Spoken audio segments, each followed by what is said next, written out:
What's up, y'all? Rich Slayton here, back with Day 5 of the Queso Cup Teams Edition. Now, once again, this was not live streamed here on the channel, but instead, Boss had the Twitch stream and was nice enough to share the video here with us so all of our YouTube viewers could keep up with the action.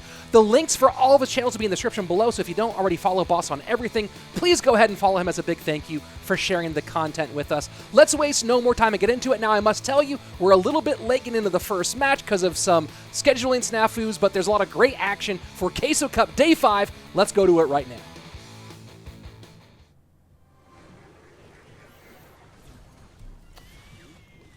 All right. Should be live.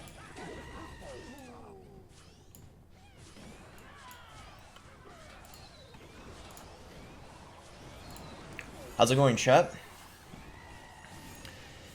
Sorry for the delay, because I know there were some people who, well, were waiting for, you know, an English stream for this event.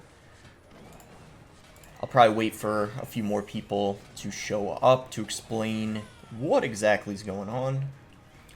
Because today, clearly we're doing something a little different. We're going to be casting the Queso Cup. We're actually already, you know, in the middle of a match here. There's going to be more teams playing today, though. Unfortunately, the first one already happened, so we weren't able to watch that. Because there's a little bit of miscommunication whether I was going to be streaming it today. Turns out I am, so should have some good matches. Right now, we're actually watching the best team currently. They're first right now. They have a super stacked team. Puigins Esports.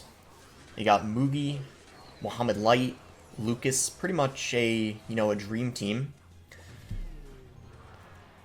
And they're against Gamer Arena, which is basically a team with a lot of Turkish players. You got Furkan, Seeok, and Cenk Aslan, hopefully I'm pronouncing his name correctly, who have been kind of proving themselves this competition. They had a really good start, and they're still in this. They still have a chance. This is a kind of a must-win for them, though, this match, if they want to stay in the competition. How's it going, chat? I don't know if I'm going to be reading the chat as often this stream. Maybe a little bit, like, in between games, but during the matches, I'll probably be casting, commentating the gameplay. So, just want you guys to be aware of that. I don't know how long this runs for, but I think there'll be about, I think there's normally 3 or 4 hours of matches, but because I started after the first match already happened, probably going to be around 3 hours. And this is a pretty close game right now. Furkan, though, is having a lot of trouble defending these miners, and they're really stacking up in triple here. You see Mugi having the bomb tower down. Really beautiful tornado to make sure that Magic Archer doesn't line up, but Monk getting that guaranteed damage. Miner on top of the tower again. Furkan having a lot of trouble catching them. Ramrider coming in. Bomb tower is back in cycle, and that should be GG for Mugi. He is going to take this one. A very good effort, though, by Furkan. Unable to break through those bomb towers, though. Obviously, bomb tower going to be a very good answer to that Ramrider. Ends up getting a lot of value. The splash as well, and then Mugi, of course, utilizing that tornado, is able to defend really nicely. That was some great gameplay by Mugi there. We didn't catch the very beginning of the match, but the end of the match, triple elixir, so much going on. That was executed really, really nicely by Mugi, and that's why he is, of course, one of the best players in the game. We got Lucas against Seeok. So Seeok has surprisingly been performing pretty well in this competition. Maybe a little bit unexpected, but he has taken down already some pretty big names earlier. Obviously, their first win ended up being against SK, kind of a pretty big upset, as a lot of people would call it. But, you know, it really shows that every team in this competition, for the most part, is a pretty strong contender. So Seeok running Mortar, we've seen him run a lot of Mortar in this competition already. Seems to be one of his go-to decks. He's also been running a lot of RG, which we saw too, which might have been a bit unexpected, and maybe that surprise factor has been, you know, helping them out for this Turkish team. And Lucas, no surprise here, running RG, one of his strongest decks. He's considered by some people to be one of the very best RG players in the game, and it's no surprise because in competitive, he tends to always win when he has RG. Just from what I've seen, he just seems to be so dominant with it, and as we speak, look at this massive lead for Lucas at the very start of the game here, already in an incredible position going into double elixir. Check, okay.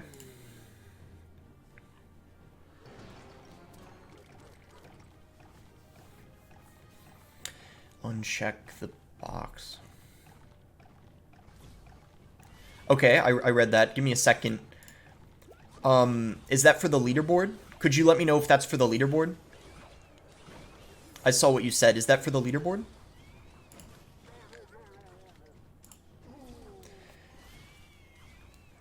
Alright, double elixir started. And already seeing a good lead for Lucas, as I said, in single. Fisherman to take care of that miner. Does go in the other lane. Don't think that's going to be too much of a problem for Lucas, though. Sometimes going for that dual lane pressure is good in this matchup anyway. It's kind of what you want when you're against buildings. When you're against a mortar or a bomb tower, it's very nice sometimes to overwhelm them in pushes in both lanes, because what often happens is when you're against a mortar deck or a bomb tower deck and they have that splash damage, it ends up, hitting so many units at once, which is not what you always want as the RG player. So sometimes spacing things out can end up helping you out a lot. But Lucas with the damage in the other lane, he's not probably going to be worried about that. And this defense has just been pretty clean by Lucas so far. And once again, he's just increasing his lead more and more.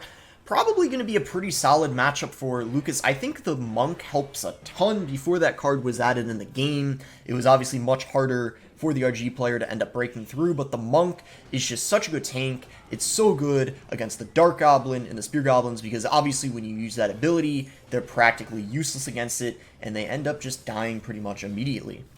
It's also quite good against the Mortar, because as you guys know, it sends the Mortar projectile back, and that's why it's so much harder for the Mortar player to defend now. So that's why the Monk is such a unique card. It's kind of changed the way matchups have to be played, and it also changes the difference in the matches, as you see here.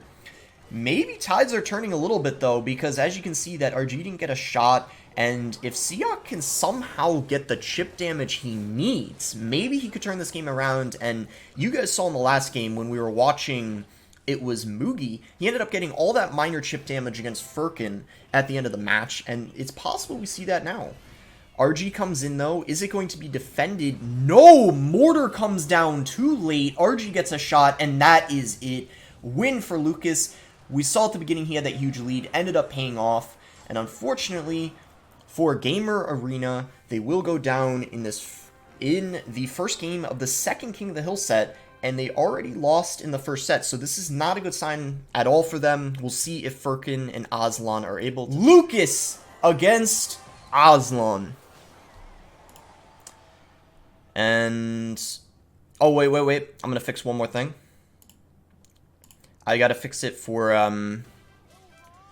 this too. The, there we go. Okay. I'm gonna fix it for this too. I fixed it for the leaderboard. Now let me do it for this real quick. And then we're all good to go. There should be no more issues after that. Do this. Let's see here.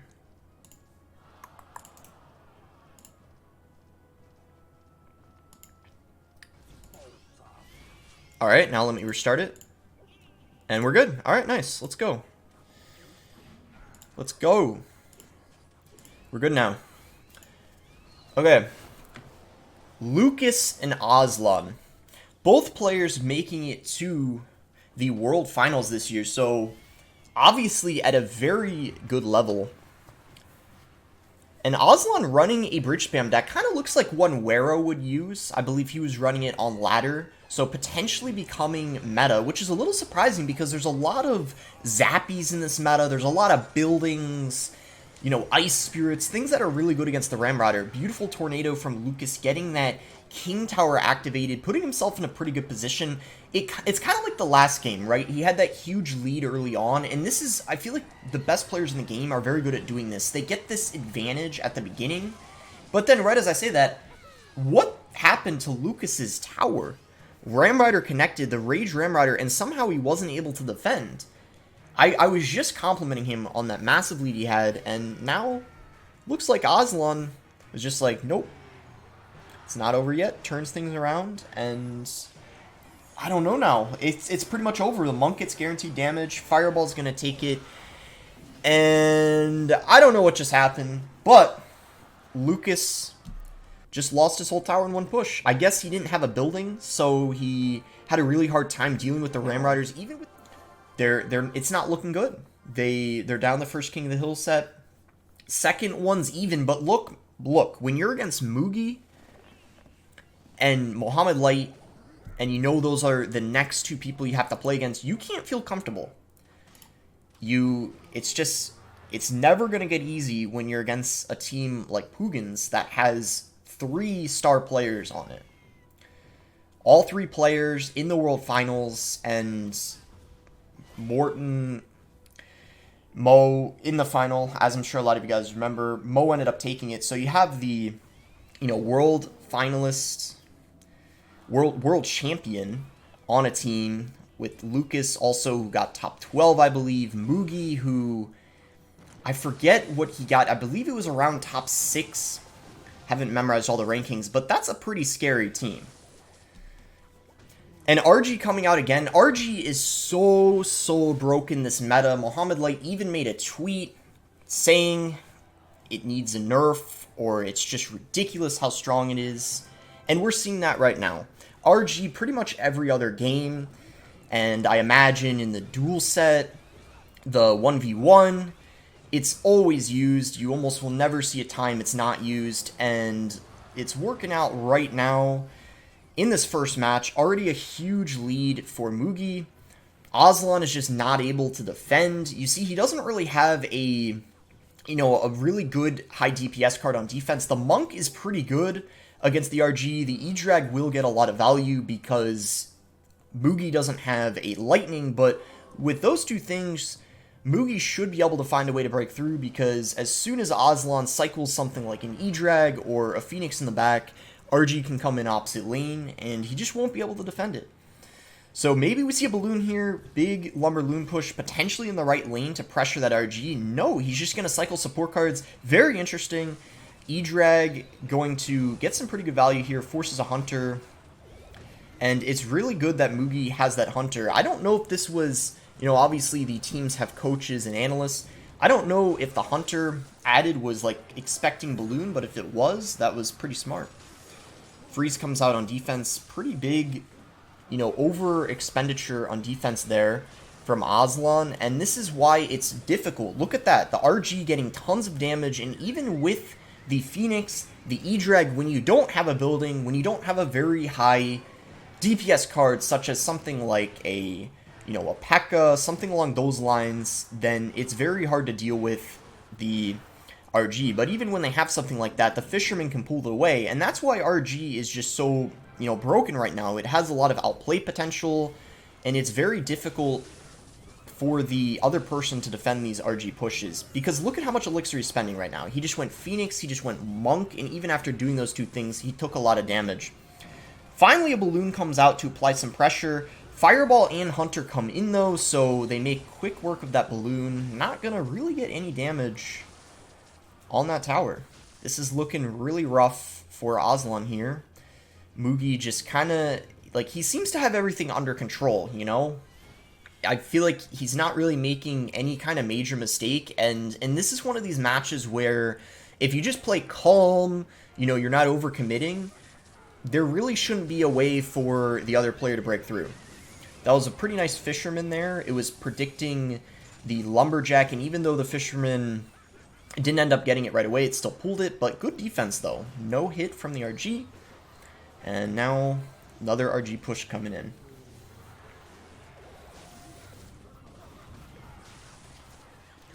And it's going to get stopped this time. I don't know if I'm a huge fan of that RG, because this is looking like this counter push could be a little tough to deal with. But again, it just seems like Mugi has everything under control, and he's constantly pressuring with the RGs. But this, ooh, this balloon, it's raged up. Hunter, Fireball, ooh, the freeze, maybe? Oh, no way. No way, no way, no way. Oh my gosh. No, no, no, no, no. He's got it, though, because he can just cycle back the Fireball, right? Surely, right? Yes? Wow. Okay, I thought Mugi was potentially going to throw that, but if they go down this set, I think it's pretty much the nail in the coffin for them. I think they might not be able to qualify. So, it's all up to Furkan to keep them alive here. Mugi, see what he's using. He made the first play, so potentially something faster cycle. Furkan maybe using a heavier deck. Furkan, as we know, is an incredible RG player. Said by some to be the best RG player in the whole game, so wouldn't be surprised if we see some, you know, maybe not this game because E-Drag is not using RG, but in the next, you know, few times he plays, it's definitely something you expect to see out of him. Minor from Mugi. And wow, what an aggressive push by Furkan. Already sending in the Lumberloon at the very start of the game.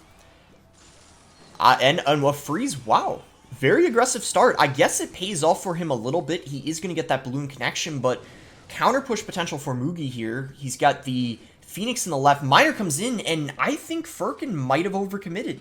Can he deal with this egg?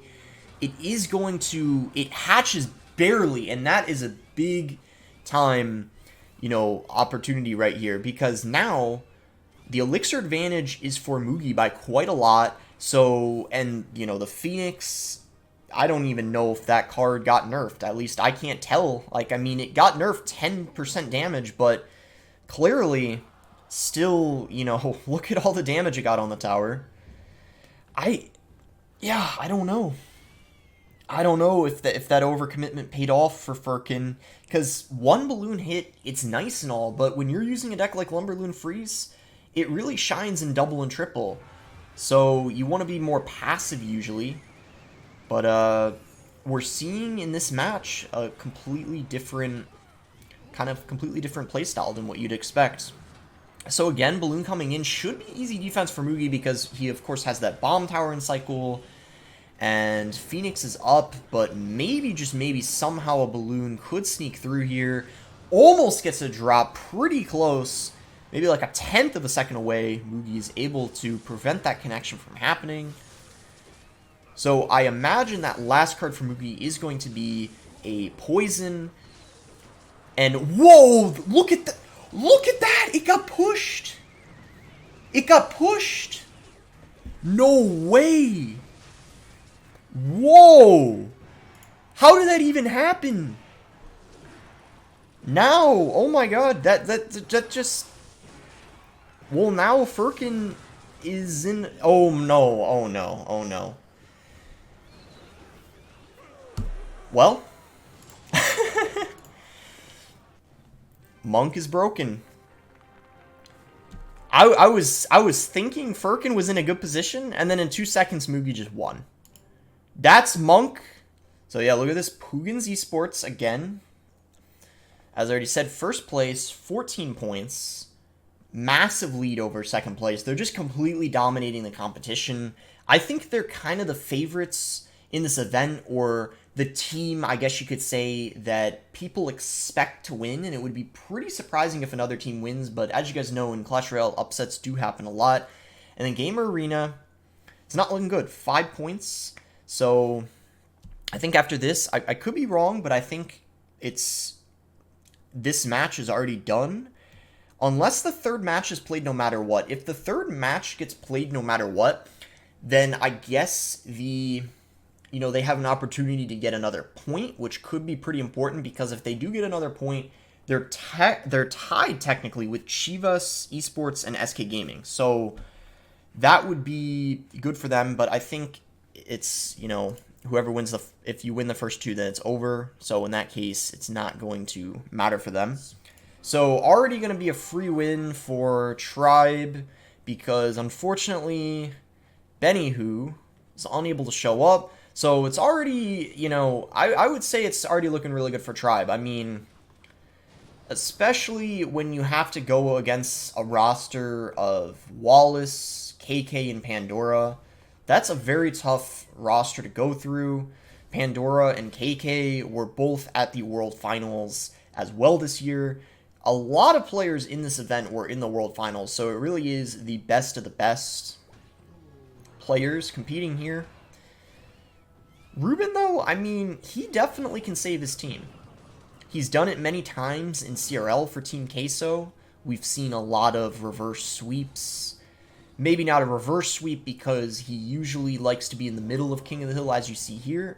And that was always something that I thought was kind of interesting, and I think other people as well, because typically you want your best player to be last in King of the Hill, but Ruben always prefers to go second. And a very beautiful King Tower activation by Wallace there off of that Magic Archer.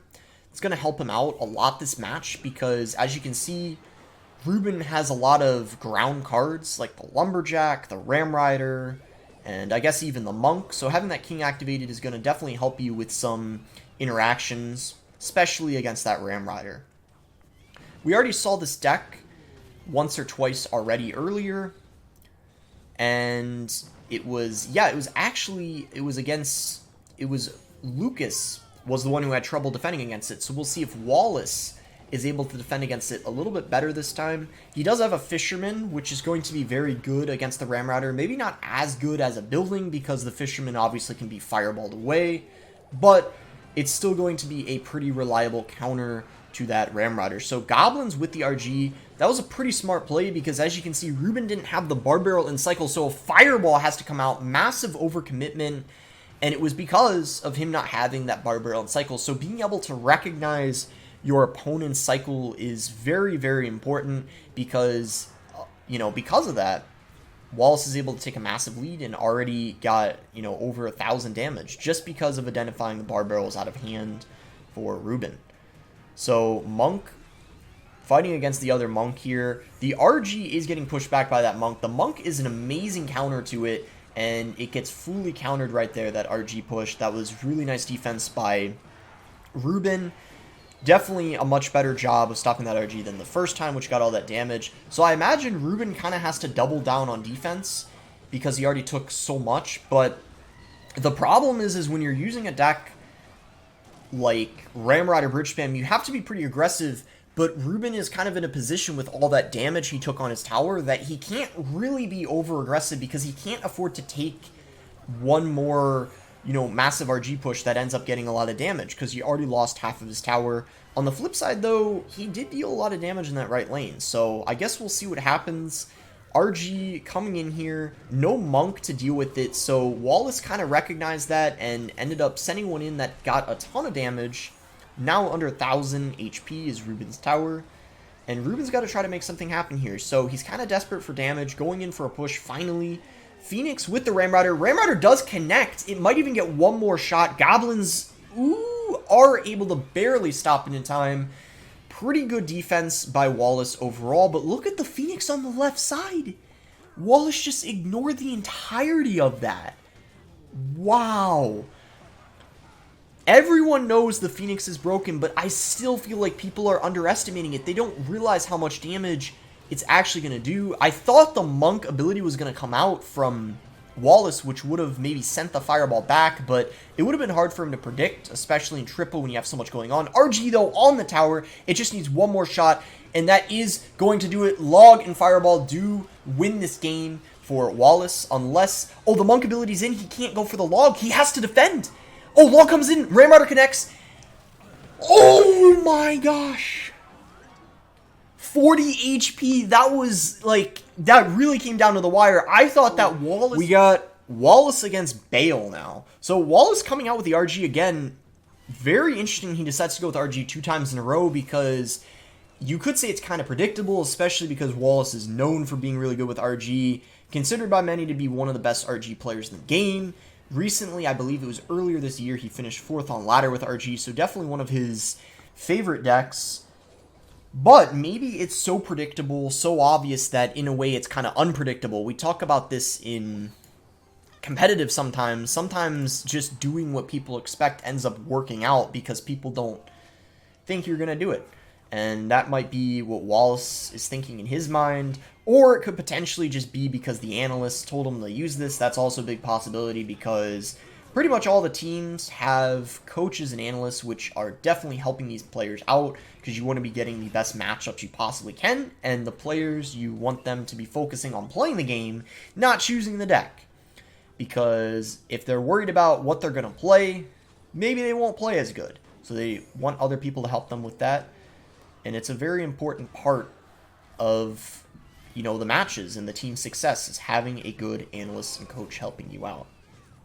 So Barbarians, maybe a risky pick from Bale because I think we can already assume that Wallace probably has a Fireball. So Bale was probably trying to snipe a Lightning deck because look at Bale's deck right now. He's got Barbarians, he's got Firecracker, Phoenix Roadhogs, all things that are very annoying for someone using Lightning. But unfortunately for Bale, Wallace probably is going to be running the Fireball, which means he's going to be able to kill the Barbarians instantly and kill that Firecracker relatively quick. Whereas if he had that Lightning, things would be a lot harder. So King Tower activated, going to be a good play for Wallace because Royal Hogs are a ground card, and having that King activated definitely helps mitigate a lot of damage. So RG coming in, Barb's coming out, Fireball should be coming in from Wallace, and there's that Fireball. As I already said, we all knew he had that Fireball because this RG deck is not played with Lightning, and Bale is, you know, really, as a result, in a really bad position right now. And this is what I was saying. Risky deck pick. I feel like it really feels like Bale was trying to play against a Lightning deck. This is not the kind of matchup he wanted. And I don't really see any way for him to win this. I feel like he's going to need to maybe some sort of mistake from Wallace potentially, or maybe just overwhelm with the Phoenix. Maybe if he can get 2 or 3 of them down or something, because obviously it's the strongest card in the game. That's the only way I could see him winning this. But I think Wallace is going to need to make some sort of a mistake. But as of now, he's playing pretty patient, and he's just slowly chipping away on Bale's right tower. The other issue for Bale is his Earthquake is not getting very much value, unfortunately, because Wallace doesn't have a building, he doesn't have something like a Skarmy, so it's not really doing much. The only thing it does is kill goblins, but I wouldn't exactly say that that's a very good trade, so it's kind of a dead card in this deck for him. These pigs were very good, though. They're going to get a lot of damage, and Wallace even has to log them, so maybe a turning point here. I mean, a lot of these games, it feels like we've seen just a massive comeback, a couple of them. So I don't want to say this is over yet. We're not going to jinx Wallace here, but I still feel like he's going to be fine. Pigs are split. Very interesting that he decided to split them and not play them all in the left lane, because he doesn't really need any damage in the right, but look at this now. It's a very close game. Wallace isn't even winning by too much anymore, and now he has to defend these pigs. The Hunter, though, is going to pretty much be able to fully stop them. Only one pig hit comes in, but oof, this, I mean, it's not over yet. Not over yet, but I think this is it. Oh, he goes for, okay, a Fireball. Nah, that RG is going to get a hit. No way to stop it. That is GG. Very good effort by Bale, because that is definitely a pretty favorable matchup for Wallace. Wallace didn't really make any major mistakes, so as I said, Miku's underrated. I guess a little bit, yeah. I would say so. I think a lot of people know he's very good, but I guess compared to some other players, you could definitely say he's underrated. So both players just sitting and waiting. Goblins at the bridge from Ruben. I notice a lot of people have been loving the new goblins after the buff. They're certainly a much better card now, and now the skeletons finally have some competition. I kind of like it because the skeletons have been really broken for such a long time, and now we're seeing a replacement for them, so that's kind of cool. Barbell from both sides. Maybe both of them have a similar deck. I don't know for sure, though. Barbell can be used in a lot of different things. Ruben with the Goblins and Barbell, I don't know if I could guess what he's using. We do know that Ruben is, you know, a fan of running RG a lot, so I wouldn't be surprised because Goblins are in RG right now. But there's many other things they can be paired with. We saw Ruben running some Ram Rider. He's a pretty versatile player overall, but he does have his tendencies. And we'll see if he's going to be running something a little bit unpredictable this match. So it is going to be a bridge spam deck coming out from Ruben, or it could be RG. And when we see the Fisherman, we pretty much at this point can say for sure it's RG, because that's the only card you'll see the Fisherman with for the most part, unless it's something pretty off meta. And then Miku looks like he's going to be running Lumberloon Freeze.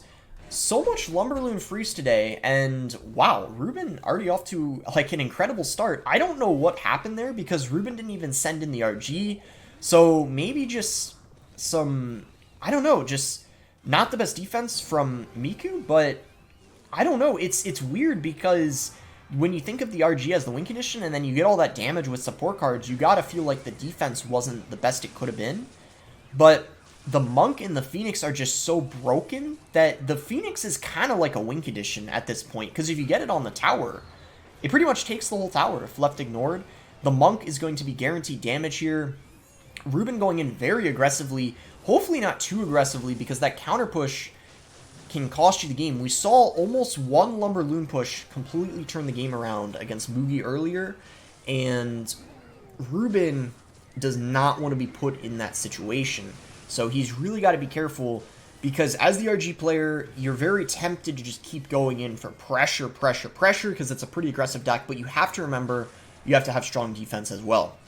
And Ruben doesn't have the Hunter, so it might be harder for him to defend the Lumberloon pushes from Miku, because the Mother Witch doesn't do as good. So, oh, Lightning comes in. He's got Lightning. That's huge, because Lightning is incredible against the E-Drag, whereas the Fireball does not kill the E-Drag, so it stays on the board for such a long time. So Ruben in a very, very good situation right now, especially after that Lightning. Freeze should come in here, though.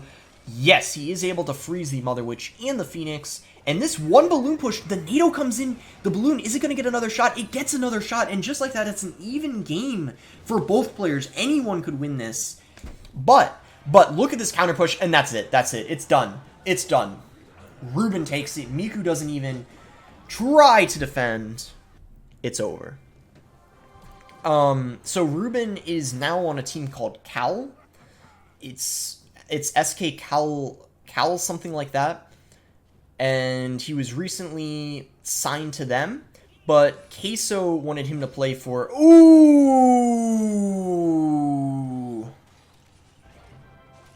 Is this already GG?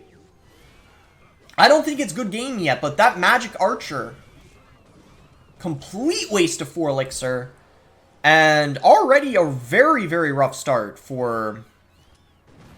Wow. Yeah, the egg is going to hatch. Oh, Fireball does come out. Okay, smart Fireball, but look at that. Small Elixir deficit and small, you know, damage lead for KK. So, not the start you want to have for Ruben, but he can reset. I mean, that could have been worse. That could have been worse.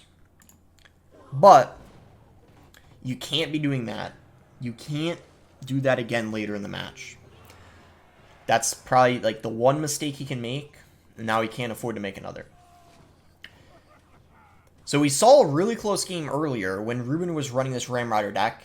He was running this Ram Rider deck, it was against Wallace, who was also running RG. So this is essentially the same matchup that we saw before. It was extremely close. If you guys remember, it was within 40 HP, a very, very close game, and I wonder if we're going to have a very close and intense game again, because it feels like it's a matchup that could go either way.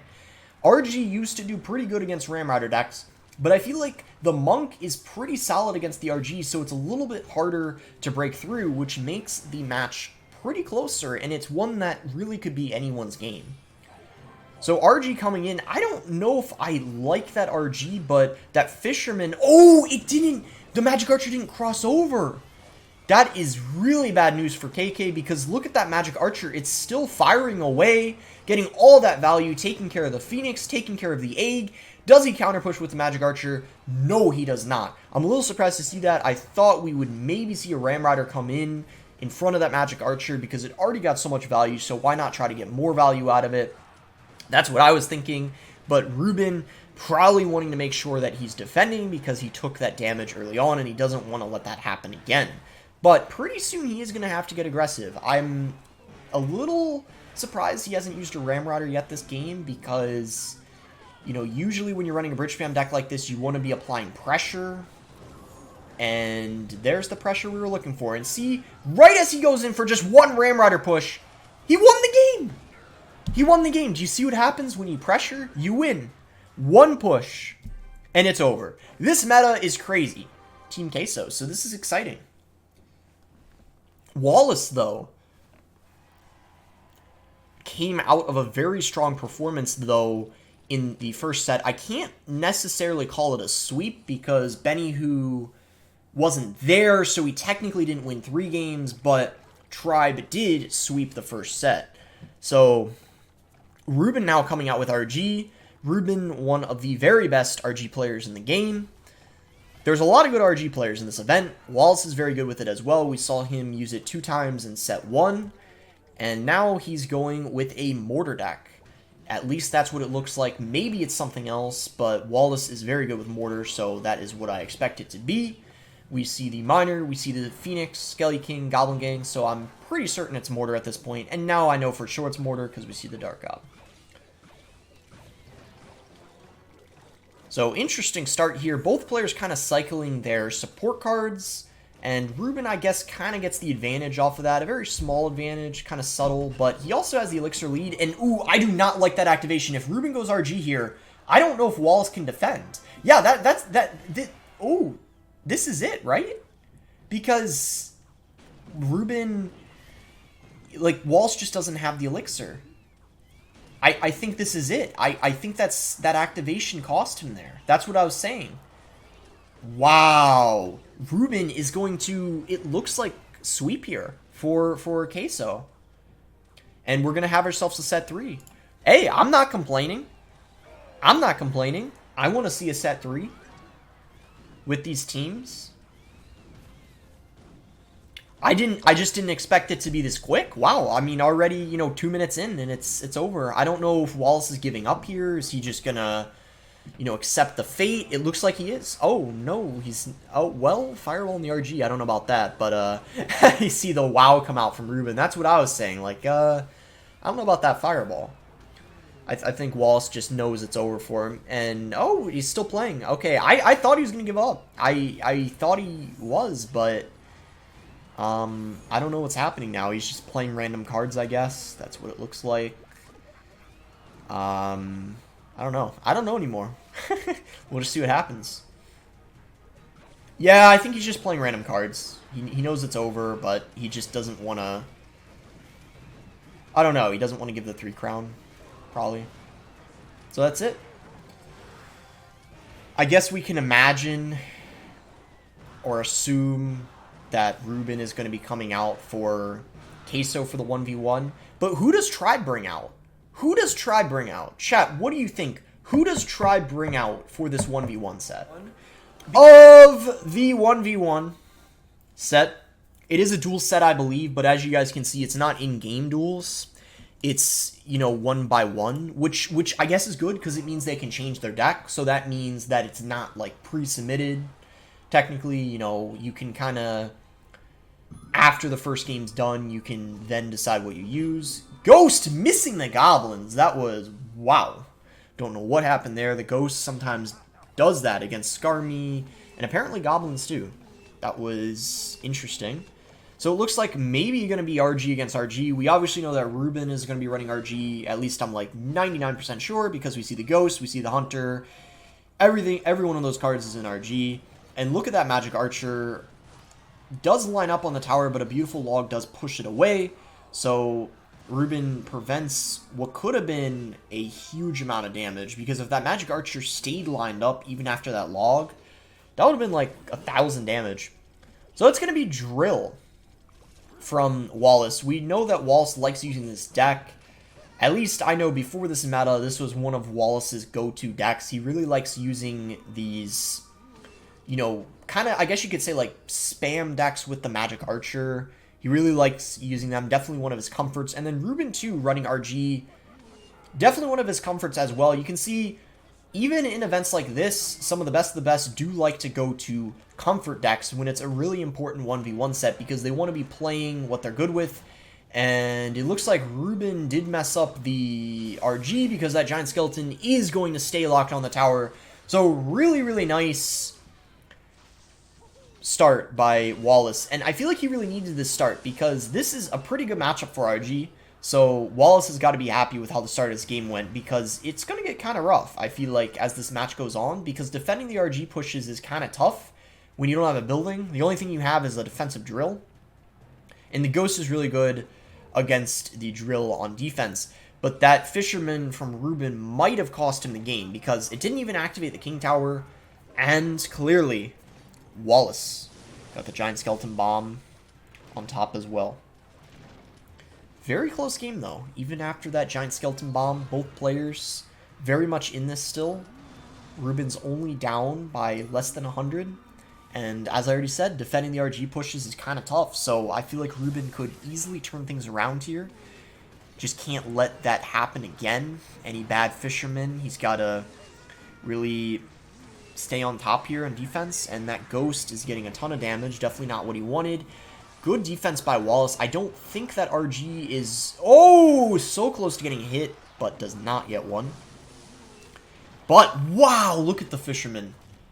What the heck? How did that Fisherman end up doing that much damage? That was a really nice lightning. The question is, can he defend this counter push? I think if Ruben defends this counter push without taking very much damage, he wins this game. But, that's a lot of damage. Oh, he messed up the Tornado, so Golden Knight didn't end up dashing. Do we see an RG here? Tornado is out of cycle. Ghost prevents him from going for an RG immediately. Let's see if he does it now. Does he go in for one? Maybe not, because he has to defend. Oh, wow, he does. Okay. Oh, but the Fisherman lined up the Giant Skelly. That might be in range. Is that in range? I can't tell. Barely not. Barely not in range. So Ruben stays alive a little longer, but it ain't looking good. It ain't looking good for Ruben right now. We just need to see one Golden Knight connection on the tower, potentially, with a Tornado or Drill.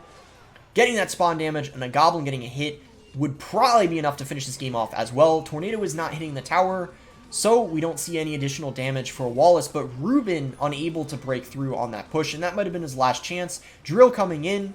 Electro Spirit Fisherman is going to stop it. Do we see a log? Yes, we do. Perfectly defended by Ruben. Magic Archer coming in, though, and it does line up, and that is going to be GG. Very, very nicely played by Wallace, clearly showing why he likes using that deck, because he's so good with it. And other person has played, it kind of makes it more strategic, whereas when you're doing that in-game duel, it's just like, okay, you know, you have your 4 decks, and you could just get, you know, you have no clue what they're going to pick game 1, so you pick one of yours, and then the next game, you know, you want to use something else, but you just can't because obviously, you know, you already have the 3 decks pre-submitted. So it's like if all of them have a bad matchup against what you think they're going to play next, well then it's too bad, you know, you can't change them. But with this, you can. So that's pretty cool.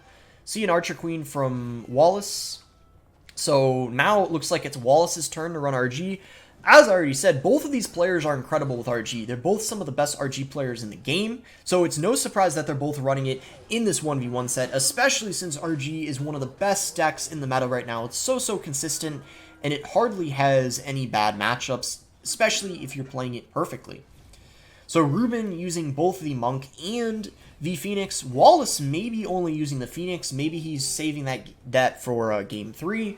Whereas Ruben is not going to have them available for Game 3. So Wallace will maybe at least have the Monk available. We'll see, though. Could be one of his last cards. It's unlikely, though, because when we see a Dark Prince, we probably can assume he has that in for the Monk, but we'll see what happens. Ruben going in for a Ram Rider again, really putting the pressure on this early, which is surprising because when we saw him run this deck before, he was playing pretty passive. I guess it works out pretty nicely for him, though, because the Ram Rider is going to connect, and he has himself a pretty nice start. The Magic Archer even gets a couple more chip shots in. So Ruben off to an incredible start in this match. Bridge Spam does a very good job of this. When we watch some very good Bridge Spam players, for example, Wero, who I'm sure a lot of you guys know, best Bridge Spam player in the game, this is often what happens. He puts the pressure on in single elixir, gets himself in a good position, and Ruben does just that. What's interesting, though, is we didn't see that in the game before. We saw him be passive, but he saw an opening, he saw an opportunity, and he took advantage of it. Queen doing pretty good against the support cards. Even though, the Queen, a lot of people aren't talking about her because of how broken the Phoenix and the Monk are. We can't forget she's still, at this point, the second best champion in the game, after the Monk still getting a ton of value with that 1 elixir ability, and just absolutely incredible against support cards. But you have to be very careful because when you play the Queen into a Monk, it's practically useless, and you cannot activate the Queen's ability because the Monk just kills her immediately. So that's why, the Queen isn't OP or seems OP right now, and it's because of the Monk. Ruben gets another connection, getting really good value out of these rage spells. The Lumberjack pairs so well in Bridge Spam decks because Bridge Spam alone is already annoying, but then when you're pairing it with the rage, it's just even harder to defend, and you have to make your decisions quicker, and even at the best level, people do not defend perfectly against raged up units. And we're seeing that right now this game. Wallace is having a really hard time defending the Ram Rider. Somehow, someway, even without the rage, the Ram Rider connected. And Ruben is really, at this point, putting the pressure on. Wallace has to make something happen quickly, or else I feel like he's just going to get overwhelmed. The problem is, though, Wallace can't really go for an RG push because if he does, Ruben can counter push off of it, and then Wallace just can't defend the counter push. So he's in an interesting situation because he needs to pressure. He has to, right? He's down, but if he doesn't, he's going to lose. So how's he going to, find that opportunity to do that? I don't know. Another Ram Rider coming in. Does he have anything to stop it? Log rolls in, is able to clean it up. Pretty good defense there by Wallace, but he had to use that lightning on defense, which he does not want to do. He wants to use it on offense. He wants to get that damage on the tower, and he needs to use it with the RG on offense to break through. So you see it right now, but he didn't use it on the tower. So Wallace still behind in damage, and he needs to make something happen quickly. Ram Rider is not going to connect, though. Look at the Monk getting damage on both of the towers, so Ruben now can go any lane he wants to. Wallace has to go in the right lane, so we know Ruben is probably going to get a Ram Rider down here soon on defense. Monk comes in. Ooh, blocking the bridge. Look at the Queen, though, taking out everything. Wallace going to cycle a lightning. I don't know if that was a great play, though. It felt like a desperation play, and now after that, he's unable to defend. And it's going to be Ruben here taking game 2, which means it all comes down to the final game. Final game will decide this whole match. Tribe taking set 1, Queso firing back, Ruben sweeping in set 2, and now Wallace and Ruben tied in set 3. Whoever wins this wins it for their team, and it really feels like both Ruben and Wallace have kind of been carrying their team today. Let's get it started. This is game 3. As I said, chat, this decides everything. This one match decides who wins the match for the team, because it's 1-1. Each team has won a set. And this is what's really interesting, guys. As I said, it really feels like today it's been Team Ruben against Team Wallace. Literally. Because Wallace swept set 1, Ruben swept set 2. So, literally, it's Team Ruben against Team Wallace right now. That's kind of what it is. Is it even Team Queso against Team Tribe? I don't know. I don't think so. I think it's Team Ruben against Team Wallace. For today, at least. For today. That's what it's been. So, Wallace running some sort of cycle deck, minor cycle. Looks like he's got the wall breakers. I was wondering if he had wall breakers because kind of an interesting synergy. I can't say for sure I've seen this deck from Wallace. We see Mega Knight wall breakers often, but I don't really see it with with like Cannon and Monk, so kind of a new deck, and then Ruben running Mega Knight Wall Breakers, kind of more of a deck you'd expect. And Ruben, look at this! Wall Breakers come in, but don't distract the Mega Knight. Ruben already firing in the lead here. Look at all this damage he got on the tower. And it feels like it's not over yet, but at this point, when you're Wallace, you got to be really careful, because any more damage you take, it's just getting... I don't know, it's just not looking good. It's already not, you know, half your tower's gone in single elixir, and Wallace has the cheaper deck. And typically when we talk about cycle decks and heavier decks, usually when you're running a fast cycle deck like what Wallace is running, you ideally want to be in a good position in single elixir, but this is not at all the case. Ruben running kind of the heavier version of the two decks, both of them running minor wall breakers, but Ruben kind of has a beatdown variation of it. So, I don't know if Wallace is going to be able to come back. The arrows are also going to be pretty good against the wall breakers, because even when Wallace has a minor tanking for those wall breakers, he can just go arrows and it cleans it all up. The delivery, though, is not going to hit the zappies, so they're still going to stay on the board. I don't think it's really going to matter that much, though, because Musk is going to clean them up pretty nicely.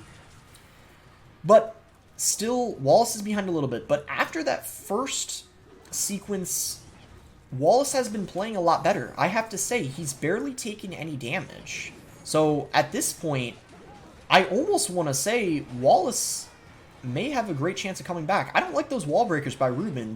There's no way they were going to break through. I mean, there was a Musk down, there was a delivery, and look at this. I don't know. I feel like Wallace could turn things around here. Just like that, the lead doesn't feel like it's too much for Ruben anymore, because at the beginning, Ruben took half of his tower, and now it's just about 700 HP separating both of the players. That's not a lot, especially since Wallace, when you have something like a poison that does way more damage than arrows, it's way easier for him to go in for that spell cycle.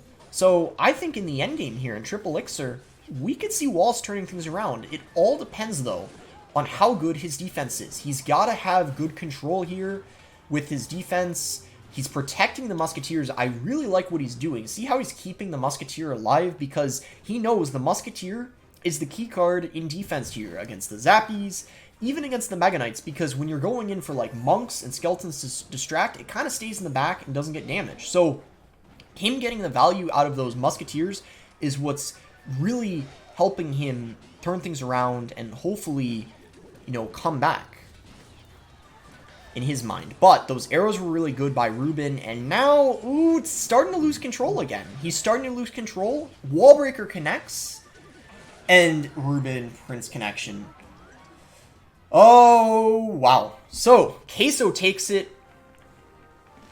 Team Queso, or should I say Team Ruben, because Ruben essentially won them the match. He swept King of the Hill, won the 1v1 set. Incredible, incredible gameplay by Ruben today. I was saying he was playing really well, and he had that lead at the beginning. Wallace, you know, didn't go out without a fight.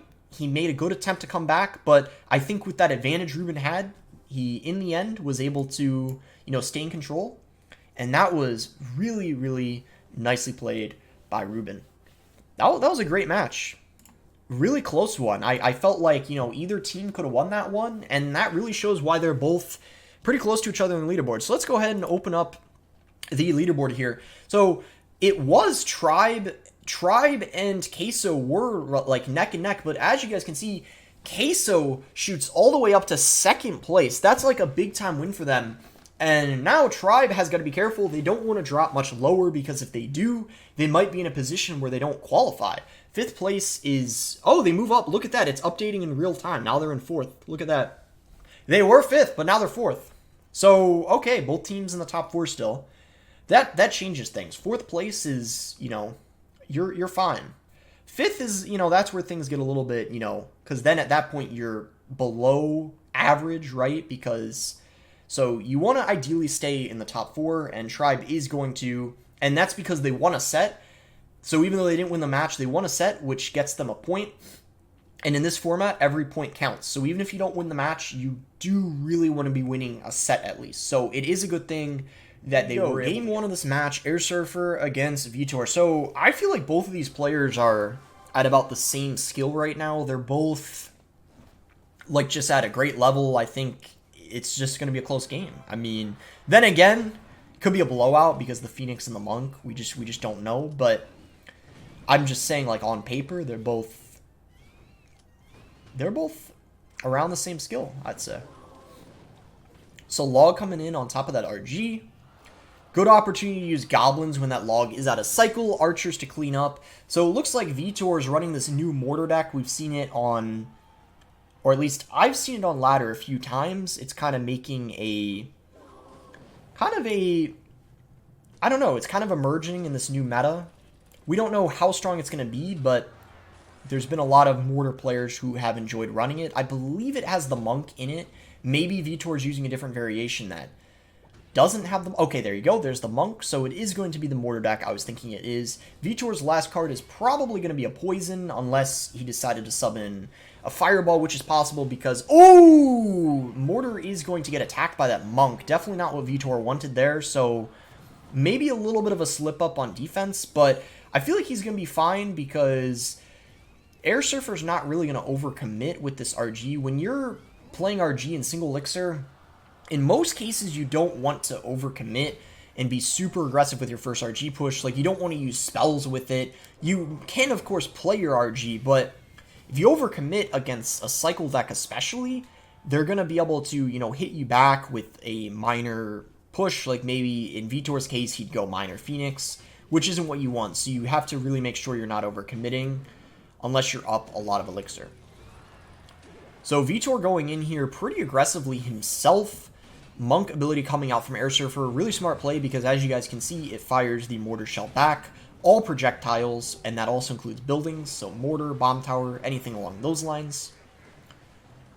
And Vitor's getting very, very, very aggressive. As you guys can see, he's really been putting the pressure on this whole match already.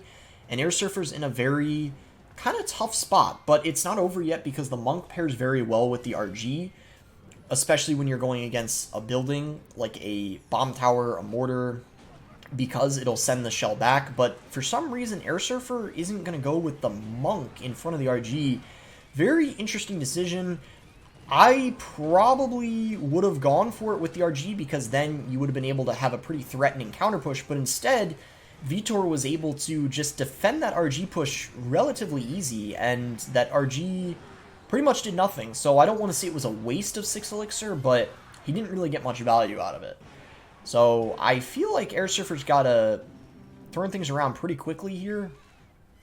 Maybe get a really good Monk. Oh, wow. Well, when we talk about a good Monk, that was one right there. Look at that ability. Wow. Vitor's playing this very well. Like, oh, well, now Airsurfer got that. That didn't benefit Airsurfer as much, though, because the Log didn't even reach the tower, but both players kind of utilizing the Monk ability. Very good against spells even, like Log, Bar Barrel, because the Bar Barrel getting sent back, that's one of the most satisfying things I've seen with the Monk ability, where it just gets sent back on your opponent's tower. It's pretty awesome whenever that happens. And that RG's just getting eaten alive. Look at that. I mean, the Phoenix, just the DPS it does is absolutely absurd. And there's just not much hope for Airsurfer, it looks like. So finally, he's got a Monk down with the RG. And this is what I was talking about. Like, you really need this to happen. And you're able to break through. And look at that. The first... Well... No, he gets no damage. Wow. I was thinking he was going to break through and get damage there. But the Monk is just so good on defense. He wasn't able to do anything. Vitor's just been in control this whole match. The defense is too much. And I don't know if Airsurfer can do anything at this point. The Fireball, it kills archers, that's about it, but doesn't take out a Phoenix. It doesn't really... It doesn't do much for Air in this matchup. It doesn't help him too much against the Mortar. When you're against Mortar, it's much more beneficial to have something like a Lightning, because the Lightning you're able to kill the Mortar almost immediately, and also the radius is more, so you might be able to hit like a Phoenix with it too. But when you're running something like Fireball, it's so easy for Vitor to space everything out, and that's exactly what he did this match. So good effort by Airsurfer, but unfortunately pretty much nothing he could do. Vitor is able to walk away with this one very, very nicely. Vitor is an incredible Mortar player. showcasing it this match. Nothing crazy, nothing too exciting happened this match. It was pretty much just near perfect gameplay by Vitor, doing everything he was supposed to, and Airsurfer was unable to find a way to break through. So, unfortunately for SK... Alright, so here we go. We got xopxsam and Vitor. So, Vitor already off to a good start this King of the Hill set. I mean, he did his job. When we talk about, like, doing good in King of the Hill, even winning one game is, like, alright. I mean, because you're taking someone out. So, if everyone on your team takes one person out, you win the King of the Hill set. So technically, when you beat just one person in King of the Hill, you already did a good job for your team. You did what you were expected to do, but you want to take out as many as you can. So Vitor, we know, wants to get that sweep. And he's running RG. RG from both sides, it looks like. RG is just everywhere right now. I'm starting to understand why Mohamed Light made that tweet about RG being, you know, so good it's not even funny anymore. Because look at this. Nearly every match, we're seeing someone run RG. Pretty much every match, because the game before, we saw it as well. We saw Airsurfer running RG, and now we see both players running RG. It's just RG after RG, and this is looking like it's already potentially GG if Sam has a log, and that is going to be almost tower down here. I don't know if it's not going to be tower down, I don't think. Or maybe Vitor is going to let it take his whole tower. So Sam pretty much won this game already. So things, wow, are evened up again. I think this is it. I don't see any way that Vitor comes back here. Hey, I don't want to count him out. I don't want to doubt him. But when you have a start like this where you lose your whole tower in an RG mirror match, it ain't looking good. That's all I got to say. It ain't looking good because in double, it's even easier to keep your cycle in check, so when you just have to defend, it shouldn't be too hard. But maybe, right after saying that, maybe now it's looking kind of tough for Sam. Sam's taking a heck of a lot of damage in this push here, loses about half of his tower, but look at all the units he has up remaining. He's even going to get another Phoenix that just hatched from the egg, 2 Phoenixes coming in. It ain't looking good. 3 now. 3. Yeah, why not? Just get another. You know, maybe a 4th while you're at it. Why not, right? Just stack as many as you can. I don't think that egg is going to hatch. Yeah, it's not.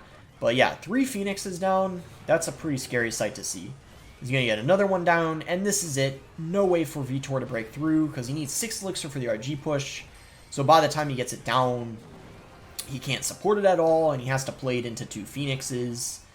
So that's it. Really rough start for Vitor. I don't even know exactly how that happened. I think it was just because his cycle got messed up. He had no Phoenix in rotation to defend the RG from xopxsam, and the Phoenix is the only high DPS card in the mirror match. So when you have that out of cycle, and if you don't have a monk either, he's been performing quite well. But sadly, despite that, Team Liquid has struggled to find much success in this league. They're in last place, and this is a must-win match for them. They have to win this match, and I'd even say it has to be a 2-0. They have to 2-0 SK if they want to stay alive. So SurgicalGoblin running Mortar. He's always been incredible at cycle decks. Of course, he's a very versatile player, so he can play pretty much anything in the game, but he does have a tendency in kind of a, you know, his comfort has always been considered to be cycle, and, you know, no surprise seeing minor cycle come out from him. And SurgicalGoblin has been improving so quickly because, kind of like I was just talking about KaNaRiOoo, how he hasn't been playing much competitive, kind of been a similar story for SurgicalGoblin. As many of you know, he took a break to play some Fortnite. He was uploading that on his main channel quite a lot. Got quite good at it. I believe he even became a semi-pro, competed in that a bit, but then decided, you know, enough is enough. I want to come back to, you know, Clash Royale. I've enjoyed my break, and now that he's been back, he's been improving, was very close to making it to the World Finals this year. He unfortunately fell short because he didn't make it through the last chance qualifier, but he made it to the very last stage, and I have to say, even though he didn't make it, he's probably got to be pretty proud of himself for nearly making it after not competing for over a year. That just shows how talented Surge is. It really shows that he can flip the switch, and when he wants to start playing competitive again, it just takes some grinding, some motivation, and he's right back at it. So we'll see how he does here against xopxsam. We have ourselves a fairly close match. So far, barely any damage has been dealt on either side. Slight advantage for Sam, though. He got that nice little mortar connection early on, which put him ahead. And this is usually how it goes, these mortar against mortar matches. Unless someone makes a major mistake, typically what happens is the miner chip will just come in from both sides, and whoever catches the miner better usually ends up winning the match. Just based off of how things are going, I would probably predict that, well, Sam is in a good position, but what you do have to consider is Surge has a Valkyrie, which is very good against the Skeleton King, and usually when we see a Mortar Valk deck against a Mortar Skelly King deck, we usually see the Mortar Valk player come out on top, and that's just because the Skelly King always has a perfect response for it. But even with the Valk for the Skelly King, you can see Surge is having a little bit of trouble here dealing with these spam cards. But now the advantage is for him, so it's looking pretty good. Mortar is going to get blocked by Sam's Mortar.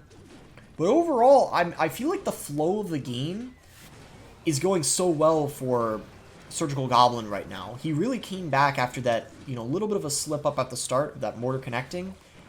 And his micro has just been quite good this game, his decision making. And Sam has really felt like he's been kind of in an uncomfortable situation. We finally see an offensive mortar from Sam, but what I was going to say is when you're playing a mortar mirror match, you want to be the one going for offensive mortars. You might be thinking like, well, couldn't you just go for a defensive mortar against it? You can, but the thing is, a defensive mortar has no potential of getting damage on the tower. An offensive mortar does. So if you find a way to keep it alive and it ends up getting a shot or two on the tower, that could be a game-winning mortar. Whereas the defensive one, the only potential it has is just keeping the other mortar from connecting. But let's say their mortar dies, the defensive mortar just sits there and does nothing. So you see Sam is starting to do that, but the problem for Sam is Surge has such a huge lead now that he's in a position where he can just play defense. And when we talk about the best players in the game, what we often will see is the best players will get a nice lead and then just play defense after that. That, as an example, is what Mohamed Light sometimes does. He just finds one opportunity to get a ton of damage and then just sits back and plays good defense. But when I say good defense, not what happened right there. Dark Goblin locked on the tower. It doesn't matter, though. It's already over. Miner comes in. GG. Surge wins that one, and this is what I was talking about. Matchup probably in Surge's favor because he had that Valkyrie, but it was still really nicely played by SurgicalGoblin. There weren't really any, big mistakes or anything like that. I can't even really say there were mistakes from Sam, though, too much. He was just Morten against SurgicalGoblin. Oh my goodness. This match has history, doesn't it? Morten and SurgicalGoblin. Oh, man. Brings back memories, doesn't it? 1 HP. Someone said it in the chat. Yep. So. Both players so far just cycling some support cards, and we're going to see both of them kind of run basically like a minor cycle deck. So Surge actually running the exact same thing, it looks like, and Morten going to be running a minor poison cycle deck, one that's pretty popular in this meta. Seen it quite a few times on ladder. A lot of ladder players have been enjoying using it.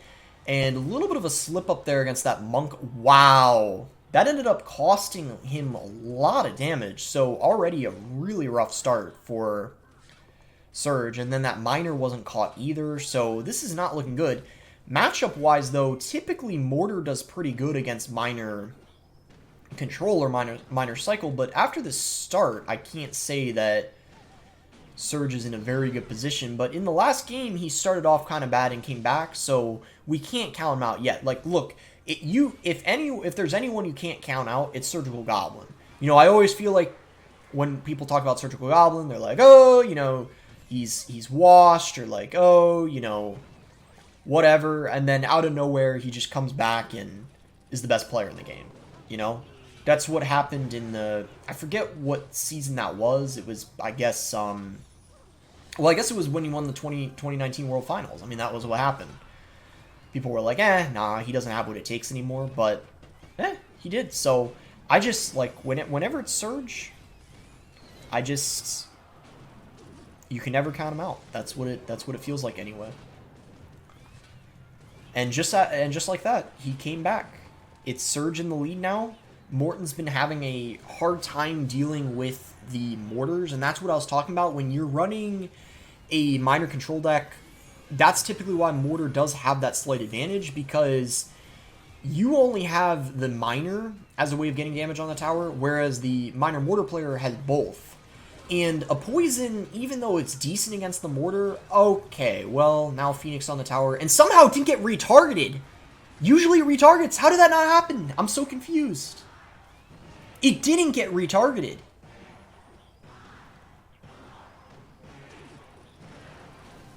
I can't believe it. We have yet another game that turns around in an instant because of the Phoenix. Phoenix needs a nerf. What is happening right now? Wait, what? It might not be over yet. Look at this. 2 Phoenixes down. Oh my gosh. I don't know if Morten can defend this. No, he can. I can't even see what's... It's just the Phoenix is... Okay, he's fine. He's fine. He's fine. I think? Surely he's fine here? He's fine. It's GG. I thought we were going to see Surge overwhelm him because he had 2 Phoenixes down, but Morten just does what Morten does, and it's over. So... Morten comes to save the day for SK. So, as KaNaRiOoo has got to play perfect. So, Ice Spirit from Morten. We see Goblins. KaNaRiOo's best deck, I believe, right now is RG. So, it looks like, no surprise, we're seeing RG out of him right now. I'm pretty certain it's RG. Maybe it's not. But usually when you see Goblins and Monk, you can assume it's going to be an RG deck. Morten going to be running looks like a minor control deck. Maybe it's Mortar, something along those lines. See a delivery, though, so maybe something kind of control-ish. Maybe it's going to be something similar to minor wall breakers like we saw Wallace run. He ran kind of a delivery minor wall breaker deck. But with the poison coming out, I don't think we're going to see wall breakers. We are going to see a minor cycle deck. And RG from KaNaRiOoo, as I already said. Goblins, Monk, pretty much already assume it's going to be RG, especially when we've seen a lot of RG previously from KaNaRiOoo. He was running it on his go-to ladder deck on ladder this season, and then also in this event. We know he's been using it as his kind of go-to or like comfort deck. So this might be kind of tough for KaNaRiOoo to break through, because we know that the bomb tower is such a good defensive structure against the RG. Compared to the cannon, of course, can just be fireballed, and then it's pretty much dead already. But the bomb tower, the RG, it takes another shot to take it out. So I feel like Morten, especially since he's incredible with these minor cycle decks, Morten can play pretty much everything in the game. We already know that. That's why he got second at Worlds. But again, even players as good as Morten have their comforts, and we know that Morten loves playing minor cycle decks. It's what he chooses to run on latter end of the season because he's so comfortable and so confident with those decks. And it's no surprise that we're seeing it now in an important game like this. I was about to say slight lead for KaNaRiOoo, but then I realized KaNaRiOoo took some damage in the right lane. So actually Morten, slight lead. And I feel like if he just stays under control, Morten with his defenses, he's going to be fine. It's an okay matchup. The delivery is also going to be getting a lot of value. It's really good against the Goblins. It's good against the Hunter. And pretty much good against everything when it's stacked together. So when KaNaRiOoo has a big RG push coming in, like RG, Monk, Phoenix, Hunter, boom, go for the delivery. It pretty much kills half of the support cards because of how the card works. Whereas the poison, even though you can use it on defense, it's not as effective as the delivery when stuff is clumped together. Because, you know, the delivery is kind of like the fireball. You're getting that instant damage, whereas the poison, you gotta wait. So the cards might have already gotten value. And, yeah, KaNaRiOoo... Oh, I really like that monk play. I really like that play. Morten had to wait to log, and he also got some damage on the tower. Miner comes out on defense. This is still, you know, a pretty close game. Oh, 2 RGs. Bomb tower should come in, though. He should be okay. I would assume. Yeah, bomb tower comes in. And because KaNaRiOoo has that fireball instead of the lightning, it just, he can't hit everything he needs to. So Morten, if he has the Phoenix spaced out, and he can't fireball both the bomb tower and the Phoenix, it's just so difficult to break through. And you're seeing that right now. Morten has hardly taken any damage, and the problem for KaNaRiOoo is, even though he's got goblins, you're not going to be able to catch the miner every single time, and the poison can take out the goblins. Maybe he doesn't have them in cycle.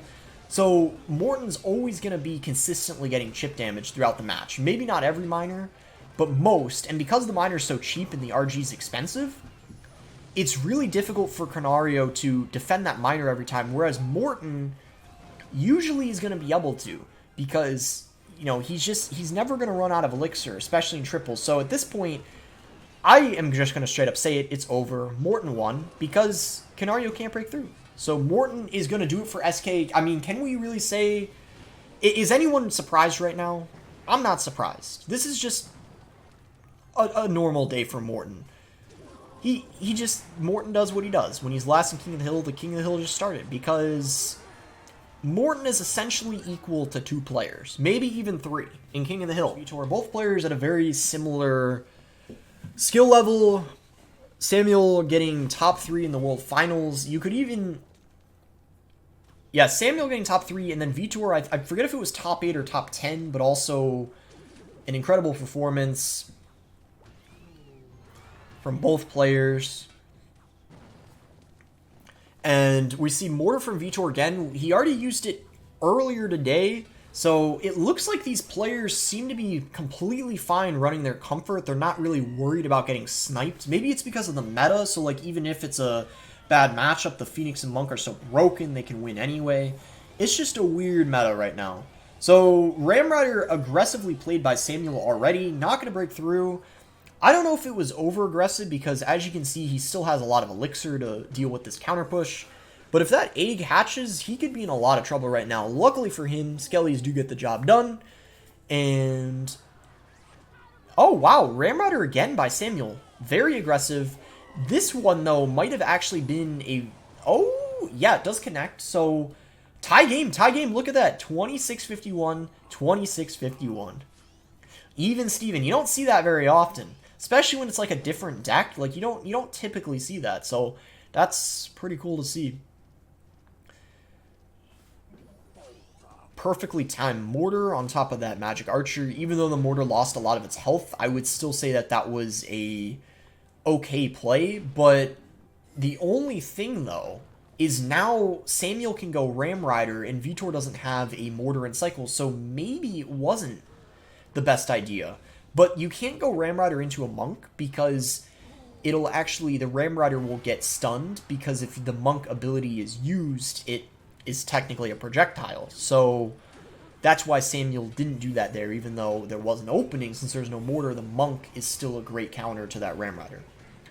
So that's something, you know, you got to keep in mind, and Samuel obviously was well aware of that, so it was a good decision for him not to be over-aggressive like that. Samuel's switching lanes. I think that's a pretty smart idea, because if he stayed in the same lane, Vitor would just continue to get poison value on the sport cards. But now, as you can see, Vitor has to use his poison on the other side and start playing things on the other side, which means that he can't get damage as easy in the left lane, which is what he wants.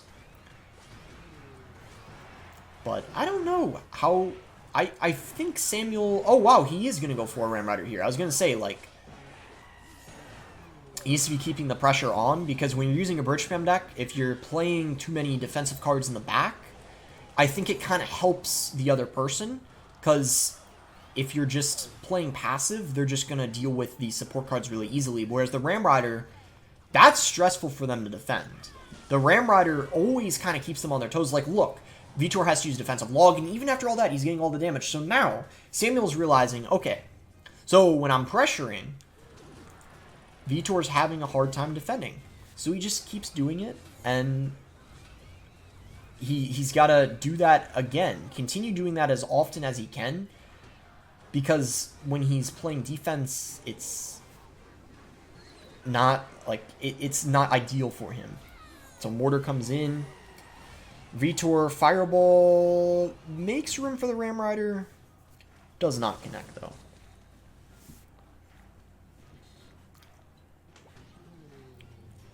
So a good position for Samuel. We'll see if he's able to keep the lead as we get into Triple Elixir here. And Triple Elixir, things get so chaotic, especially with the new cards. I feel like there's so much going on. You can't even keep track of what's happening. Even the players in the game, I feel like, don't even know what's going on sometimes because of this meta, like all the monks, the phoenixes, and we've seen so many times a game turns around in 2 seconds because of these new cards. So even though this looks good for Samuel right now, this is by no means over.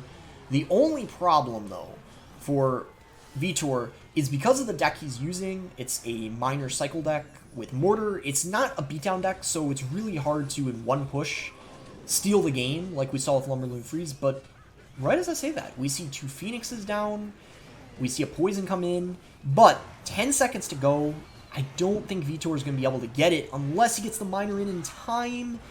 He's not going to get the damage he needs, and that is going to do it. Samuel is going to take the first win of the set for SK. A pretty close game.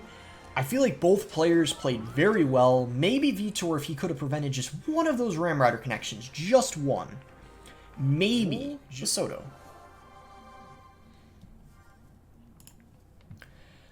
I noticed we're seeing a lot of the same decks.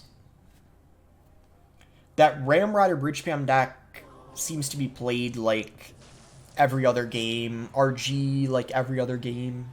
So it's not a very diverse meta. There's not a lot of variety. Like right now, I bet Samuel might be running RG. So this would prove my point, right? We've seen that Ram Rider deck already like 3 or 4 times today. We've seen RG like every other game.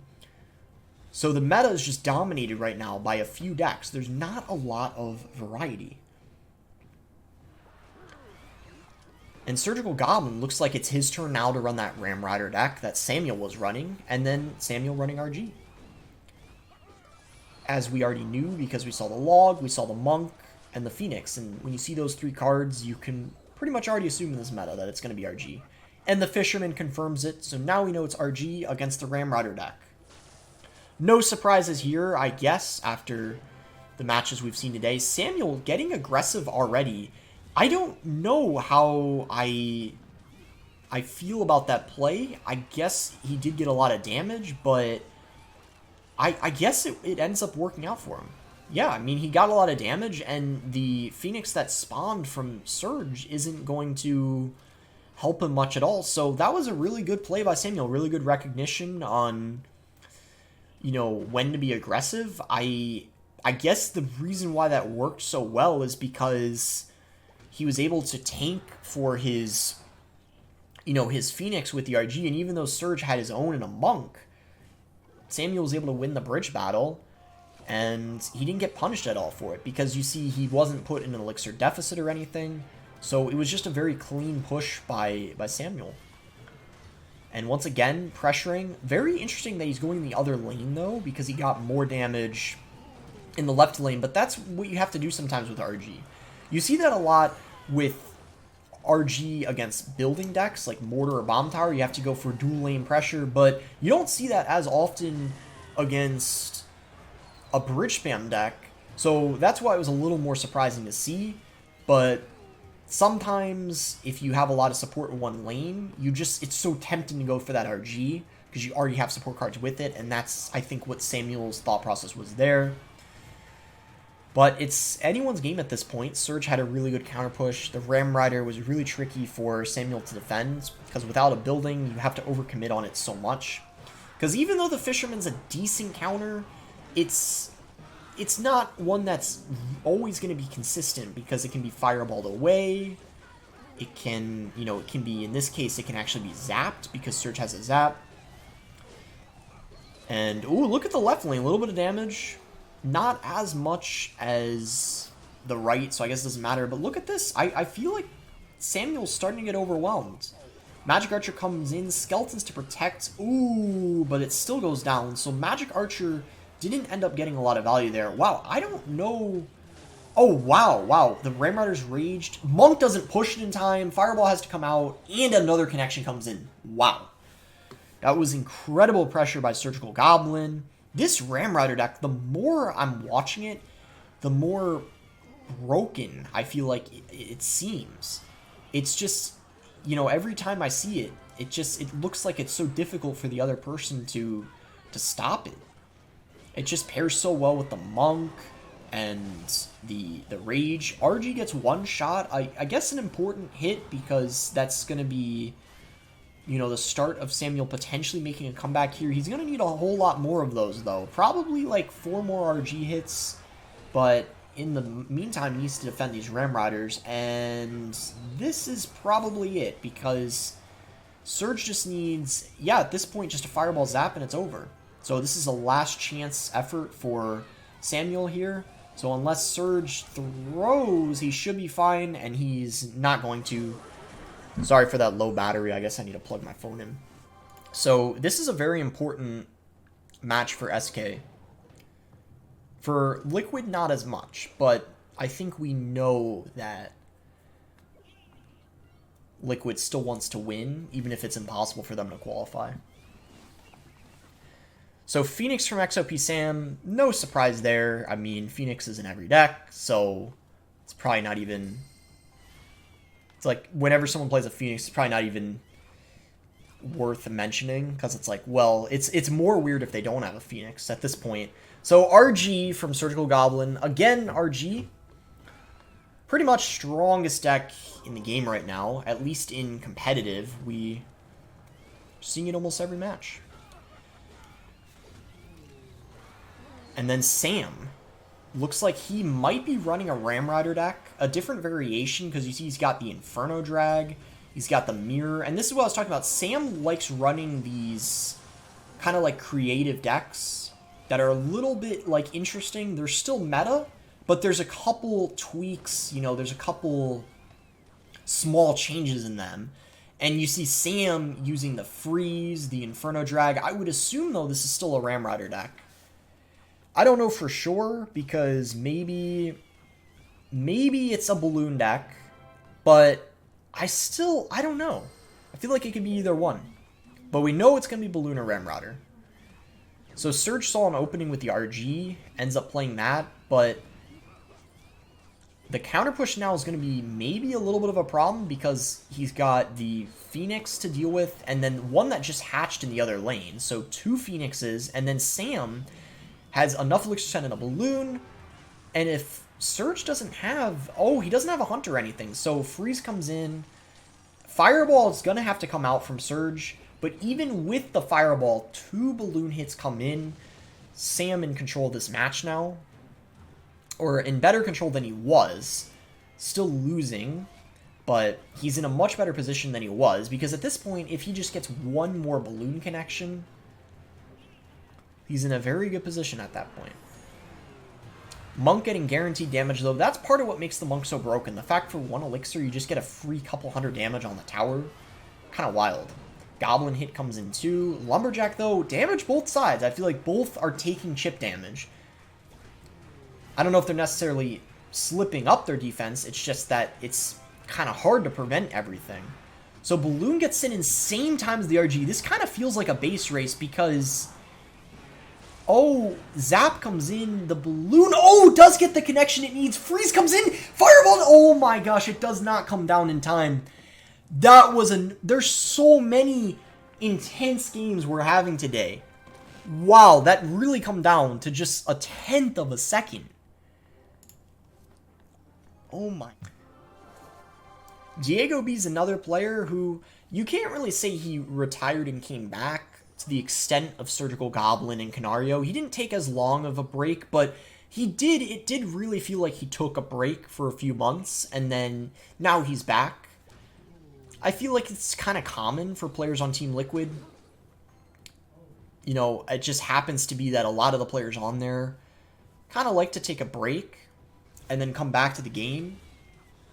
Surge was obviously the one who was gone for a year, and then now at the level he's at now is kind of crazy. But DiegoB has really been recently improving a lot. He's been practicing a lot the last few months, and he's obviously trying to get back to the level he was in I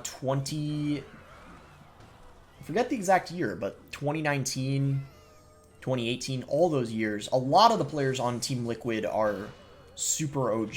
That's why a lot of people are excited to see them compete in this competition. And DiegoB running a bridge spam deck. He might be running the one that has E-barbs. Saw that one used sometimes on ladder. Good chance he's got E-barbs. And then Sam running a very similar deck to what Morten was running, or it might even be the exact same deck. Just that minor control poison deck. We know for sure poison's the last card. At least that's what I would assume. Which I guess is okay for DiegoB, because a Fireball would be worse, because a Fireball would be able to take out the Mother Witch immediately, but when it's poison instead, you can kind of get some more value before that, you know, support card dies. But I think either way, it's going to be a tough one for DiegoB, because breaking through a bomb tower when you're using a battle ram, it's not impossible, but it's pretty hard. So DiegoB's got his work cut out for him, that's for sure. He's probably going to have to find some way to outplay Sam. Don't exactly know how. Maybe the Mother Witch pigs to bait out the bomb tower and then battle ram when the bomb tower's not in cycle. But when that bomb tower's in rotation, there's pretty much no chance of getting a battle ram to the tower. It's so tanky, and Diego, I don't think, has something like a Fireball that can just deal a lot of direct damage to take out the bomb tower, so he has to get through it. Like, it has to be gone, essentially. It doesn't really matter if the bomb tower's almost dead. A battle ram's not going to be able to break through. But somehow, someway, Diego's in the lead. He's found ways to deal damage. A lot of it was with the monk. And look at that! It's going to send back the bombshells of the bomb tower. And now Diego's back in the lead. This is like a pretty close match. I would have thought it would be easy for the bomb tower player to defend against these kind of bridge spam decks, but you can see when you have cards like the Phoenix and the Monk, it just completely changes the outcome of what we would normally expect. The Goblins are getting a lot of value because that was such a smart play by Sam. Even though you might be thinking, like, he barely got any damage, he forced 6 Elixir out of DiegoB that Diego was unable to spend on his push. But the only problem is now Sam has to spend Elixir on the E-barbs, and now I don't know if he's going to be able to defend this. 2 Phoenixes down. That's it. DiegoB won this one just by straight up overwhelming, and that dueling pressure with the E-barbs was what he needed. Sam spent all that Elixir, and he wasn't able to afford anything on the left. So Diego's going to win this one, I think, unless something crazy happens. But a minor cycle deck has a really hard time dealing, 1,000 damage on a tower in 30 seconds. So I think this is it. A last second attempt here. Minor does connect. He has to go with the poison. He has to be getting damage here. And this is it. He just doesn't have time. Minor doesn't even go on the tower. It instead goes in the middle. But look at what's happening. Look at... Wait a minute. No. He's fine. There's 10 seconds. I was going to say... he's building a push, but he's out of time. That's it.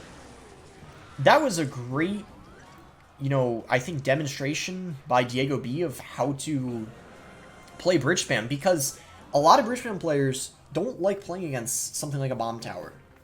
because it's hard to get that battle ram through. I don't think he got a single battle ram through. The way he won it was with the other support cards. So that kind of shows you, with Bridge Spam, there's a whole bunch of win conditions, right? It's not just the battle ram. This is what I was saying. If Liquid wins this set, you know SK is going to regret not having Morten in this set, because you can have a player play all 3 sets. So I'm kind of shocked that Morten was not in set 2 here, because he's the person you want to have closing out King of the Hill. Airsurfer, obviously an incredible player. No one can doubt him. Got top 6 in CRL.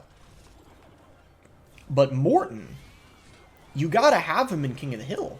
It just feels like a mistake. Hey, we got a Juicy J raid. Thank you so much for the raid, man. I hope you had a good stream. Everyone who just got here, we're casting Queso Cup right now. We had a lot of intense games actually already. And I think after this, there's probably still... This is either the last match or there might be one more. I'm not sure. But we're at the last game, this King of the Hill set here. Whoever wins this game... Well, if SK wins this game, it's done. They win the match. If Liquid wins, they have a chance to redeem themselves in set 3. So, Airsurfer's running that Mortar deck that he actually played against. It was Vitor running it against him, but now it's his turn to use it. And even though he took a lot of damage, look at the left here. He's got a Mortar up, he's got a Phoenix coming in. Miner comes in to pair with the Phoenix. Really nice skeletons, though, by DiegoB. Bringing the... Oh, it's not getting targeted. The tower's not targeting it. So the Phoenix has to be addressed. Wall breakers come out. And just like that, even though DiegoB struck really hard on that right tower, it's not an amazing position for him, because Airsurfer's not far behind at all. And the Elixir advantage, too, in his favor slightly. He's got a Monk down, tanking for the Mortar.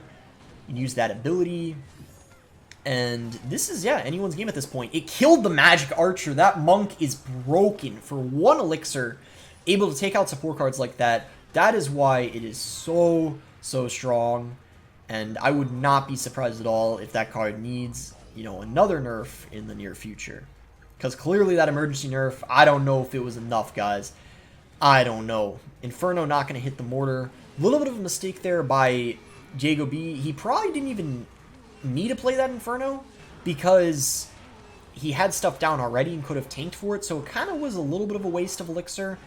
But what also was very interesting is that Airsurfer sent a Miner in the right lane. I'm surprised he started pressuring the other lane, but look at this drill. Magic Archer on the tower. Wow, DiegoB. Wow. Looks like he should have this one, unless something crazy happens. Now, Diego doesn't have a big spell, so it's not like he can go Rocket here. He can't really cycle spells because Log is his spell, so he needs damage. So it's all up to Airsurfer how good his micro is going to be here defending these drills.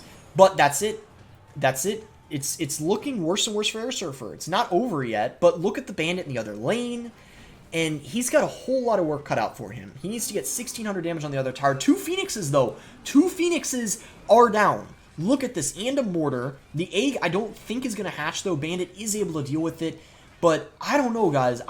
It doesn't even matter that Mortar connects, because he's got more damage in the other lane. He's got to defend this drill perfectly, and... Oh, look at the... Oh my gosh. There's no way. Log doesn't do enough, though. So, okay, Drill comes in. I don't even know if Drill and a Log is... It is. Oh my gosh. Okay, I thought Diego was gonna throw, potentially, but he got it. Which means we're going to a set 3. And this is what I was saying. Why was Morten not in this set? SK made a mistake. And we see this now. Where was Morten? Morten is like the equivalent of 2 or 3 King of the Hill players. This might cost SK Gaming. If they lose this match, it's because they chose not to play Morten in set 2. A very questionable decision, because every point counts. it doesn't just matter who wins the match. You want every point you can get. And a 2-0, I believe, is worth more points. You get 3 points, whereas if you win 2-1, you're only getting 2. So, I don't like that decision by SK. Number 1, let's see what they're using. And let's see if SK is gonna regret their decision or not. I'm curious to find out. SurgicalGoblin sending him set 3, I think that's a great decision. I don't know who would have gone in instead. I mean, DiegoB maybe, after his performance in King of the Hill. Obviously, you know, he did amazing King of the Hill. He's the reason why Liquid is playing set 3 right now. But I just feel like in these types of situations, SurgicalGoblin, like, when it matters most, you know, you gotta send SurgicalGoblin in. I mean, he's just that guy, you know? He's proved himself. Like, when he's under pressure, he plays better, essentially, when it matters more. So, that is a completely understandable decision, even after DiegoB's performance in King of the Hill. So, RG already coming out pretty aggressively from SurgicalGoblin. And it's only going to get one shot.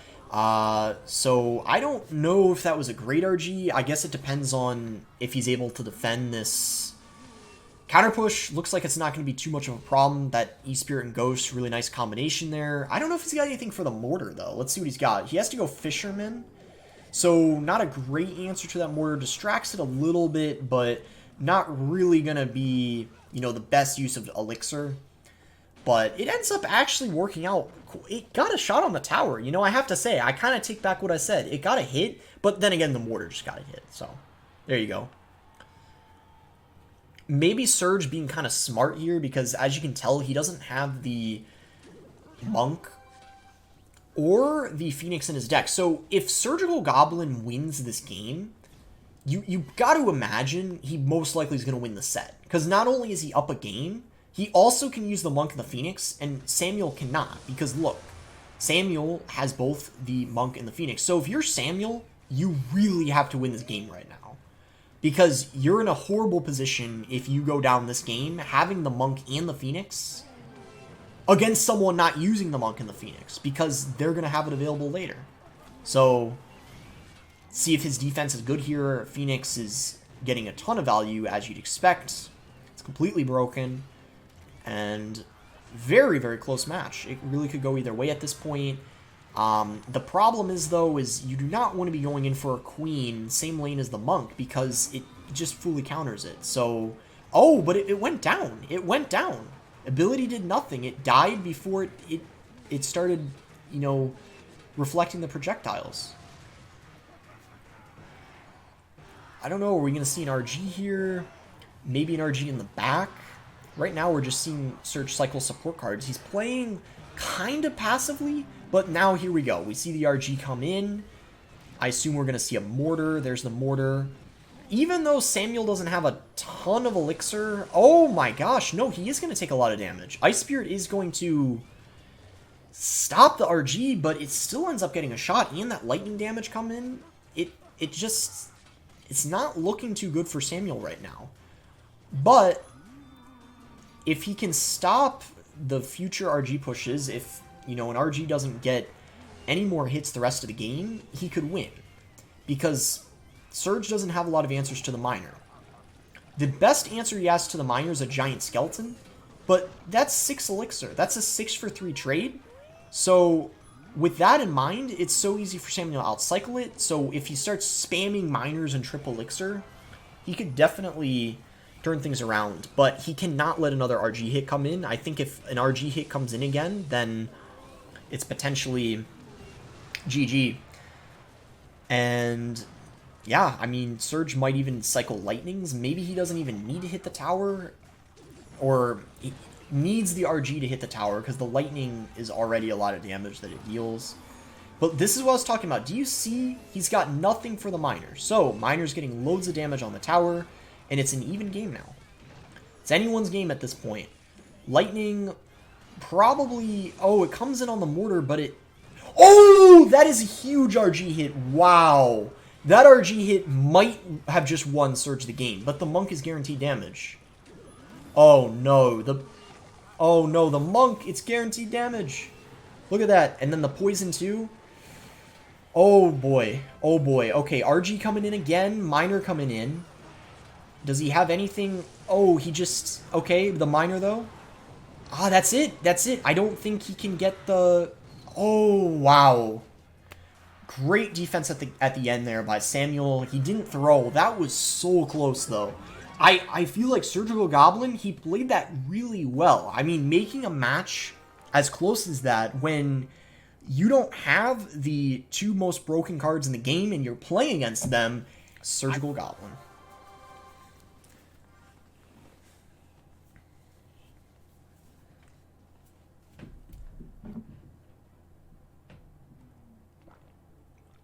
Both waiting, maybe running heavier deck. Bats. Maybe Mortar from Surge. Mortar Phoenix, that's a big possibility, one of the strongest decks. And Samuel may be running Drill, because we see the Ghost, we see the Executioner. Oh, Lava Clone, maybe from Surge? Flying Machine, I was not expecting that. Maybe Lava Clone, could still be Mortar. There's a couple Mortar decks that have the Flying Machine in it, so we can't count that out just because we see the Flying Machine.